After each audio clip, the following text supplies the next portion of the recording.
ಮೈಸೂರು ದೊರೆ ಕತೆ ಜನಪದ ಲಾವಣಿ. ತಂದಾನ ನೀವು ತಂದೆ ನಾನ, ತಂದಾನ ತಾನ ತಂದೆ ನಾನ ಸೊಲ್ಲು. ವಿರಾಜು ಮಹಾರಾಜ ದೊರೆಗೆ ಪಿರಿಯಪಟ್ಟಣದ ರಾಜ ಹೀನಾಯದ ಒಲೆ ಕಳಿಸಾನು. ಇಲ್ಲಿ ಅರ್ಥ ಮಾಡ್ಕೊಳ್ಳಿ, ಏನು ಕೊಟ್ಟಿದ್ದಾರೆ ಅಂದರೆ, ಪಿರಿಯಪಟ್ಟಣದ ಒಬ್ಬ ರಾಜ ಏನು ಮಾಡ್ತಾನಂದರೆ, ಮೈಸೂರಿನ ರಾಜನಾದಂತಹ ಒಬ್ಬ ವಿರಾಜು ರಾಜನಿಗೆ ಒಂದು ಓಲೆನ ಕಳಿಸ್ತಾನೆ. ಹೀನಾಯದ ಒಲೆ ಕಳಿಸಿದನು ಅಂದರೆ ಅವನು ಇವನ್ನ ಕೆಣಕ್ತಾ ಇರೋದು ಯಾರು? ಪಿರಿಯಪಟ್ಟಣದ ರಾಜ ಮೈಸೂರು ರಾಜನಾದಂಥ ವಿರಾಜು ರಾಜನ್ನ ಯುದ್ಧಕ್ಕೆ ಕರೀತಾ ಇರೋದು. ಅದು ಹೀನಾಯದ ಓಲೆ ಅಂದರೆ ಏನೇನೋ ಬರೆದುಬಿಟ್ಟು ಅವನಿಗೆ ಕಳಿಸ್ತಾ ಇರೋದು. ಗಂಡದಾರೆ ದಂಡೆತ್ತಿ ಬರಲಿ ದಳವಾಯಿಯರ ಮಗ, ಹೇಡಿಯಾದರೆ ಇರಲಿ ಅಲ್ಲಿಯೇ. ಕಾಚ ಕಟ್ಟಿ ಮೀಸೆ ಒತ್ತಿದ್ದಾರೆ ವಿರಾಜು ದೊರೆ ಪಿರಿಯಪಟ್ಟಣಕ್ಕೆ, ದಂಡೆತ್ತಿ ಬರಲಿ ಬಣ್ಣ ಹುಟ್ಟು ಬಳೆಯ ತೊಟ್ಟಾರ ಇರಲಿ ಅಲ್ಲಿಯೇ. ಏನು ಹೇಳ್ತಾ ಇದ್ದಾನೆ ಇಲ್ಲಿ ಪಿರಿಯಾಪಟ್ಟಣದಂತಹ ರಾಜ ನಮ್ಮ ವಿರಾಜು ರಾಜನಿಗೆ ಏನು ಹೇಳ್ತಿದ್ದಾನಂದರೆ, ಗಂಡಸೇ ಆಗಿರಲಿ, ಅವನು ಮೀಸೆನೇ ಇರಲಿ, ಅವನು ದಳವಾಯರ ಮಗನೇ ಆಗಿರಲಿ, ಅವನು ಯುದ್ಧಕ್ಕೆ ಬರಲಿ, ಇಲ್ಲಾಂದರೆ ಏಡಿ ಆಗಿದ್ದರೆ ಅವನು ಯುದ್ಧಕ್ಕೆ ಬರೋದು ಬೇಡ. ಸೊ ಅವನು ಏನು ಹೇಳ್ತಾ ಇದ್ದಾನೆ ಅಂತಂದರೆ, ಅವನೇನಾದರೆ ಗಂಡಸೇ ಆದರೆ, ಅವನೇನಾದರೆ ದಳವಾಯರ ಮಗನೇ ಆದರೆ ಅವನು ಯುದ್ಧಕ್ಕೆ ಬರಲಿ. ಅಕಸ್ಮಾತ್ ಅವನು ಯುದ್ಧಕ್ಕೆ ಬರಲ್ಲ ಅಂತಂದರೆ ಅಲ್ಲೇ ಅವನು ಏನು ಮಾಡಲಿ, ಬಣ್ಣ ಹುಟ್ಟು ಬಳೆಯ ತೊಟ್ಟು, ಬಣ್ಣನ ಹಾಕಿ ಬಳೆ ತೊಟ್ಟು ಹುಡುಗಿ ಥರ ಅಲ್ಲೇ ಕೂತ್ಕೊಳ್ಳಿ, ಯುದ್ಧಕ್ಕೆ ಬಂದಿಲ್ಲ ಅಂದರೆ ಅನ್ನೋ ಥರ ಹೇಳ್ತಾರೆ. ಕುದುರೆ ಸಾಲಿಗೆ ಹೋದಾನು ದಳವಾಯಿಯರ ಮಗ, ಬಂದಂಥ ವಾಲೆ ಉತ್ತರಾಯ ವಿರಾಜು ದೊರೆ, ವಾಲೆ 3 ಒಡೆದು ಓದಿದ ವಿರಾಜು ದೊರೆ, ಮುಂಗೈ ಕಡಿದು ರಕ್ತ ಹೀರಿದ. ಜಗ್ಗಿಸಿ ನಂಟ್ಯವ ನಾಡಿದ ದಳವಾಯಿಯರ ಮಗ, ತಮ್ಮ ಅರಮನೆಗೆ ಬಂದಾನು ವಿರಾಜು ದೊರೆ, ಮತ್ತೇನು ಬಿಣ್ಣಾವ ನುಡಿದಾನು. ಇಲ್ಲೇನು ಮಾಡ್ತಾನೆ ಅಂದರೆ, ಕುದುರೆ ಸಾಲಿಗೆ ಹೋದನು ಅಂದರೆ ಕುದುರೆಗಳನ್ನೆಲ್ಲ ಕಟ್ಟಾಕಿರ್ತಾರಲ್ಲ, ಆ ಒಂದು ಜಾಗಕ್ಕೆ ಹೋಗ್ತಾನೆ ನಮ್ಮ ವಿರಾಜು ಮಹಾರಾಜ. ಅಲ್ಲಿ ಹೋದಾದ್ಮೇಲೆ ಅವನು ಆ ಒಂದು ಓಲೆನ ತೆಗೆದು ಓದ್ತಾನೆ. ಆ ಓಲೆಯಲ್ಲಿ ಹೀನಾಯವಾಗಿ ಈ ಥರ ಬರೆದಿರೋದನ್ನು ನೋಡಿ ಅವನ ರಕ್ತ ಕುದಿಯುತ್ತೆ. ಅನಂತರ ಅವನು ಏನು ಮಾಡಿದಂದರೆ, ಅಲ್ಲಿಂದ ಅವನು ಡೈರೆಕ್ಟಾಗಿ ಅರಮನೆಗೆ ಬಂದುಬಿಟ್ಟು, ಇವನು ನನಗೆ ಹೆಂಗೆ ಬರೆದುಬಿಟ್ನಲ್ಲ, ನನಗೆ ಚಾಲೆಂಜ್ ಆಗ್ತಾನಲ್ಲ ಅಂದ್ಬಿಟ್ಟು ಅವನು ಫುಲ್ಲು ಯೋಚನೆ ಮಾಡ್ಕೋತಾ ಕೂತಿರ್ತಾನೆ. ಕೇಳು ಕೇಳು ತಾಯಮ್ಮ ಕೇಳಮಯ್ಯ, ಪಿರಿಯಪಟ್ಟಣಕ್ಕೆ ದಂಡೆತ್ತಿ ಹೋಗಬೇಕೋ, ಮಾಡಬೇಕು ದಂಡಿನ ಜಗಳವ. ತಾಯಿಯೇ, ನಾನು ಪಿರಿಯಪಟ್ಟಣದ ದೊರೆಯ ಮೇಲೆ ಯುದ್ಧಕ್ಕೆ ಹೋಗಬೇಕು, ನೀನು ಆಶೀರ್ವಾದ ಮಾಡಿ ವೀಳ್ಯವನ್ನು ಕೊಡು ಎಂದು ಕೇಳುತ್ತಾನೆ. ಸೊ ಇಲ್ಲೇನು ಮಾಡ್ತಾನೆ ಅಂದರೆ, ಅಮ್ಮ ಹತ್ರ ಅವನು ಕೇಳ್ತಾನೆ, ತಾಯವ್ವ ನಾನು ಪಿರಿಯಪಟ್ಟಣಕ್ಕೆ ದಂಡೆತ್ತಿ ಹೋಗಬೇಕು, ನಾನಲ್ಲಿ ಜಗಳ ಮಾಡಬೇಕು, ಸೊ ನನಗೆ ಆಶೀರ್ವಾದ ಮಾಡಿಬಿಟ್ಟು ವೀಳ್ಯವನ್ನು ಕೊಡು ಅಂತ ಅವನು ಕೇಳ್ತಾನೆ ವಿರಾಜು ಮಹಾರಾಜ. ಹಾಲು ಅನ್ನವ ಉಣ್ಣಯ್ಯ ಕೇಳಯ್ಯ ಕಂದಯ್ಯ, ಹವಳಾದ ಅರಮಲ್ಲಿ ಹೊರಗಯ್ಯ, ತುಪ್ಪು ಅನ್ನವ ಉಣ್ಣಯ್ಯ ತೆಪ್ಪನ ಅರಮನೆಯಲ್ಲಿ ಹೊರಗಯ್ಯ, ಕೇಳು ಕಂದಯ್ಯ ದಂಡಿನ ಸುದ್ದಿ ಬೇಡಯ್ಯ. ಎಷ್ಟು ಸ್ಪಷ್ಟವಾಗಿ ಹೇಳ್ತಾ ಇದ್ದಾರೆ ಅಂದರೆ, ಅವ್ರ ತಾಯಿ ಯಾವುದೇ ಒಂದು ಮಗ ಯುದ್ಧಕ್ಕೆ ಹೋಗ್ತಾನೆ ಅಂತಂದರೆ ಕೆಲವೊಬ್ಬರು ಆಶೀರ್ವಾದ ಮಾಡಿ ಕಳಿಸ್ತಾರೆ, ಇನ್ನು ಕೆಲವೊಬ್ಬರು ತಮ್ಮ ಮನೇಲಿ ಯಾರನ್ನಾದ್ರೆ ಕಳ್ಕೊಂಡಿದ್ರೆ ಅವ್ರ ಮಕ್ಕಳು ಆ ಥರ ಇನ್ನೊಬ್ಬರನ್ನ ಮಕ್ಕಳನ್ನ ಮತ್ತೆ ಕಳ್ಕೊಳ್ಳೋಕೆ ಇಷ್ಟಪಡಲ್ಲ. ಆದ್ದರಿಂದ ಅವ್ರ ತಾಯಿ ಪ್ರೀತಿಯಿಂದ ಹೇಳ್ತಾರೆ, ಬೇಗ ಹಾಲು ಉಣ್ಣವಯ್ಯ ಅಂದರೆ ತಿನ್ನೋದಕ್ಕೆ ಏನಾದರೂ ಕೊಡ್ತೀನಿ ತಿನ್ನಯ್ಯ, ಕೇಳಯ್ಯ ಕಂದಯ್ಯ, ಅರಮನೆಯಲ್ಲೇ ಇರುವಯ್ಯ, ಎಲ್ಲೂ ಹೋಗಬೇಡ, ಇಲ್ಲೇ ಮಲ್ಕಯ್ಯ, ತುಪ್ಪ ಅನ್ನವ ಬೇಕಾದ್ರೂ ಕೊಡ್ತೀನಿ, ತೆಪ್ಪನ ಅರಮನೆಯಲ್ಲಿ ಹೊರಗಯ್ಯ, ಎಲ್ಲೂ ಹೋಗಬೇಡ, ಅರಮನೆಯಲ್ಲೇ ಮಲ್ಕಯ್ಯ, ದಂಡಿನ ಸುದ್ದಿ ಬೇಡಯ್ಯ, ಈ ಜಗಳ ಅನ್ನೋದೇ ಬೇಡಯ್ಯ, ನಮಗೆ ಯುದ್ಧ ಬೇಡಯ್ಯ ಅಂತ ಅವರಮ್ಮ ಸ್ಪಷ್ಟವಾಗಿ ಹೇಳ್ತಾರೆ.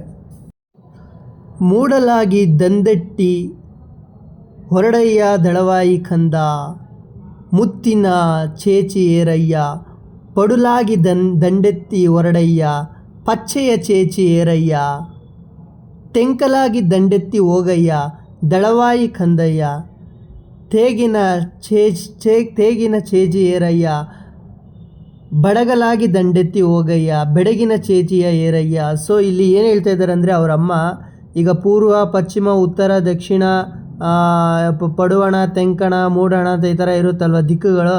ಸೊ ಈ ದಿಕ್ಕುಗಳಲ್ಲಿ ಏನು ಹೇಳ್ತಾ ಇದ್ದಾರೆ ಅಂದರೆ, ಅವರಮ್ಮ ನೀನು ಯುದ್ಧಕ್ಕೆ ಹೋಗಬೇಡ, ಯುದ್ಧ ಮಾಡೋದನ್ನು ಬಿಟ್ಟು ಯಾವುದಾದ್ರೂ ಒಂದು ಕುದುರೆ ಮುತ್ತಿನ ಚೇಚಿ ಯಾವುದಾದ್ರೂ ಒಂದು ಮುತ್ತಿನ ಕುದುರೆ ಎತ್ಕೋ, ಪಡುವಣ ದಿಂಕಕ್ಕೆ ಹೋಗು, ಇಲ್ಲಾಂದರೆ ಪಚ್ಚೆಯ ಚೇಚಿ ಅಂದರೆ ಒಂದು ಹಸಿರು ಕಲರು ಕುದುರೆ ಎತ್ಕೋ, ಈ ಥರ ಬೇರೆ ಕಡೆ ಹೋಗು, ಇಲ್ಲಾಂದರೆ ತೆಂಕಣಕ್ಕೆ ಹೋಗು, ಬಟ್ ದಂಡೆತ್ತಿ ಮಾತ್ರ ಹೋಗಬೇಡ ನೀನು, ಕುದುರೆನ ಏರು, ಎಲ್ಲಿ ಬೇಕಾದ್ರೂ ಸುತ್ತಾಡು, ಬಟ್ ಇದಕ್ಕೆ ಹೋಗಬೇಡ ನೀನು ಅಂತ ಅವರಮ್ಮ ಸ್ಪಷ್ಟವಾಗಿ ಹೇಳ್ತಾ ಇದ್ದಾರೆ. ಆಮೇಲೆ ಕುದುರೆ ಲಾಯಕ್ಕೆ ಹೊರಡಯ್ಯ ದಳವಾಯಿ ಕಂದ, ಕಣ್ಣಿಗೆ ಬೇಕಾದ ಛೇಜಿಯ ಹಿಡಿಯಯ್ಯ ದಳವಾಯಿ ಕಂದ, ಕೂತು ಸವಾರಿ ಮಾಡಯ್ಯ ದಂಡಿನ ಸುದ್ದಿ ಬೇಡಯ್ಯ. ಸ್ಪಷ್ಟವಾಗಿ ಅವರಮ್ಮ ಏನು ಹೇಳ್ತಾರೆ ಅಂದರೆ, ಕುದುರೆ ಕಟ್ಟಾಕಿರೋಂಥ ಜಾಗಕ್ಕೆ ಹೋಗೋ, ಯಾವುದಾದ್ರೂ ಒಂದು ಕುದುರೆ ತಗೋ, ಆ ಕುದುರೆ ಕಣ್ಣಿಗೆ ಆ ಒಂದು ದಳವಾಯಿ ಕಂದ ಕಣ್ಣಿಗೆ ಬೇಕಾದಂಥ ಛೇಜಿಯ ಹಿಡಿಯಯ್ಯ ಅಂದರೆ ನಿನ್ನ ಕಣ್ಣಿಗೆ ಯಾವ್ದು ಬೇಕೋ ಆ ಕುದುರೆನ ನೀನು ತಗೋ. ಅದಾದಮೇಲೆ ಆ ಕುದುರೆಯನ್ನು ತಗೊಂಡು ಆ ದಳವಾಯಿ ಕಂದ ಕೂತು ಸವಾರಿ ಮಾಡಯ್ಯ, ದಂಡಿನ ಸುದ್ದಿ ಮಾತ್ರ ಬೇಡ. ಕುದುರೆ ಕಟ್ಟಾಕಿರೋಂಥ ಜಾಗಕ್ಕೆ ಹೋಗು, ಯಾವುದಾದ್ರೂ ಒಂದು ಕುದುರೆನ ತಗೋ, ಆ ಕುದುರೆನ ತಗೊಂಡು ಅಲ್ಲಿಂದ ಸವಾರಿ ಮಾಡು, ಬಟ್ ನಮಗೆ ದಂಡಿನ ಯುದ್ಧದ ಸವಾಸ ಬೇಡ ಅಂತ ಅವರಮ್ಮ ಹೇಳ್ತವ್ರೆ. 12 ವರ್ಷದ ಹಸುಳೆಯಲ್ಲೋ ದಳವಾಯಿ ಕಂದ, ದಂಡು ಎಂದರೆ ಏನಯ್ಯ, ಹಿಂದಕ್ಕೆ ನಿಮ್ಮ ಹಿರಿಯವರು ಪಿರಿಯಪಟ್ಟಣಕ್ಕೆ ತಲೆಯ ಕೊಟ್ಟಾರು. ಅಂದರೆ 12 ವರ್ಷ ಇದ್ದಾಗಲೇ ಆ ಒಂದು ವೀರರಾಜು ಏನು ಮಾಡ್ತಾನಲ್ಲ, ವಿರಾಜು, ಅವನಿಗಿನ್ನೂ 12 ವರ್ಷನೇ ಆಗಿರುತ್ತೆ. ಸೊ 12 ವರ್ಷದ ಕಂದ ನಾನು ಯುದ್ಧಕ್ಕೆ ಹೋಗ್ತೀನಿ ಅಂತಾರೆ. ಬಟ್ ಅಮ್ಮ ಹೇಳ್ತಾರೆ, ಸೊ ಯುದ್ಧಕ್ಕೆ ಹೋಗಬೇಡ, ನಿಮ್ಮ ಹಿರಿಯರು ಪಿರಿಯಪಟ್ಟಣಕ್ಕೆ ತಲೆ ಕೊಟ್ಟವರು ಇನ್ನೂ ಬಂದಿಲ್ಲ ಅವರು ಅಂತ ಹೇಳ್ತಾರೆ. ಮಗುವೆ, ನೀನು ಇನ್ನೂ 12 ವರ್ಷದವನು, ನೀನು ಈಗಲೇ ದಂಡಿಗೆ ಹೋಗಬೇಡ. ನಿನ್ನ ಹಿರಿಯವರು ಬಹಳ ಹಿಂದೆ ಪಿರಿಯಪಟ್ಟಣದ ರಾಜರ ಮೇಲೆ ಯುದ್ಧ ಮಾಡಲು ಹೋದವರು ವಾಪಸ್ಸು ಬರಲೇ ಇಲ್ಲ.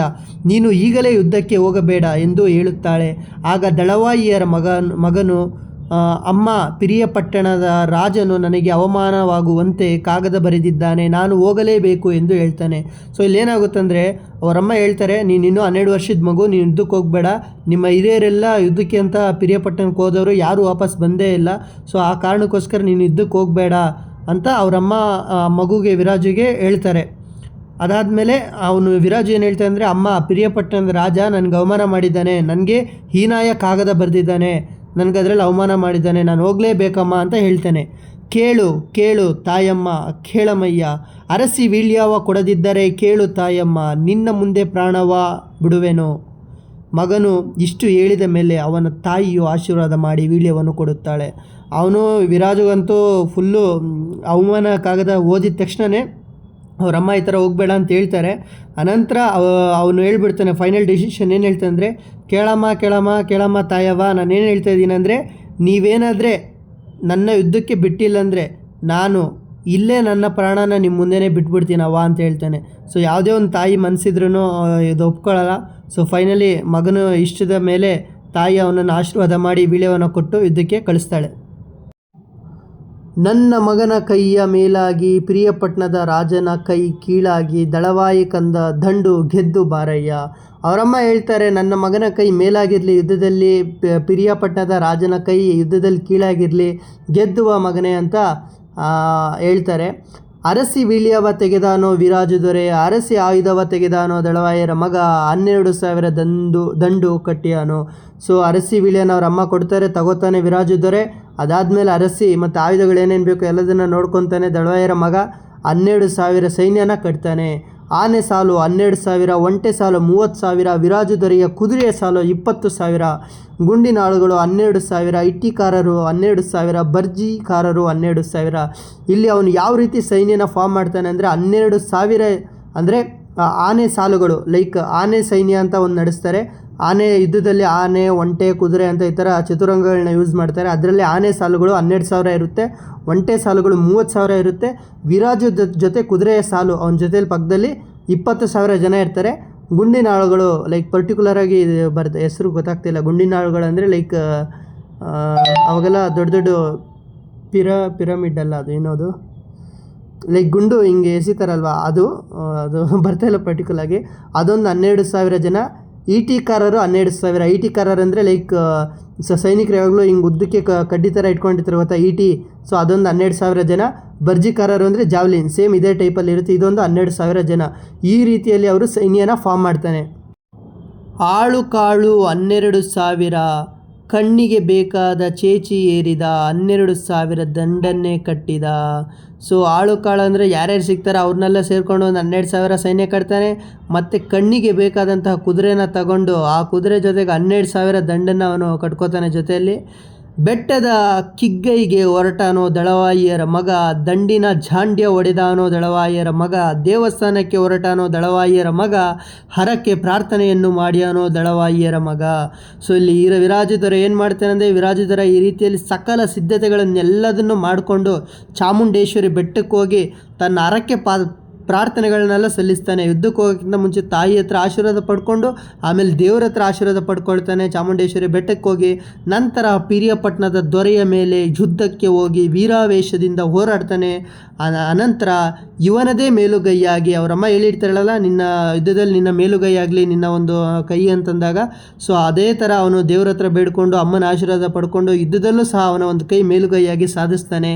ಫೈನಲಿ ಪಿರಿಯಾಪಟ್ಟಣದ ದೊರೆ ಸೋತು ಕೈ ಸೆರೆಯಾಗುತ್ತಾನೆ, ಅವನ ಕೈಯಲ್ಲೇ ಸೆರೆಯಾಗುತ್ತಾನೆ. ಇಲ್ಲಿ ವಿರಾಜು ರಾಜ ಒಬ್ಬ ಏನನ್ನೋದು 12 ವಯಸ್ಸಿನಲ್ಲೇ, ಚಿಕ್ಕ ಕಿರಿಯ ವಯಸ್ಸಿನಲ್ಲೇ ತನ್ನ ಒಂದು ಏನನ್ನೋದು ಅವನಿಗೊಂದು ಹೀನಾಯ ಪತ್ರನ ಕಳಿಸಿದ್ರು ಸಹ, ಸೊ ಅವನು ಅದನ್ನು ಮನಸ್ಸಲ್ಲಿ ಇಟ್ಕೊಂಡು ನಾನು ಗೆಲ್ತೀನಿ ಹೋಗೇ ಹೋಗ್ತೀನಿ ಅಂತ ತಾಯಿ ಹತ್ರ ಹಠ ಮಾಡಿಕೊಂಡು ಆಶೀರ್ವಾದ ಪಡ್ಕೊಂಡು ದೇವರ ಆಶೀರ್ವಾದ ಪಡ್ಕೊಂಡು ಕೊನೆಗೆ ಪಿರಿಯಾಪಟ್ಟಣದ ದೊರೆಯ ರಾಜನನ್ನು ಸಹ ಅವನು ಸೋಲಿಸಿ ಒಂದು ಮೆಟ್ಟಿಲನ್ನು ಹೇರ್ತಾನೆ. ಸೊ ಇದು ಈ ಒಂದು ಕಂಪ್ಲೀಟ್ ಪಾಠ ಆಗಿದೆ. ನಿಮ್ಗೆ ಅರ್ಥ ಆಗಿದೆ ಅನಿಸುತ್ತೆ. Thank you.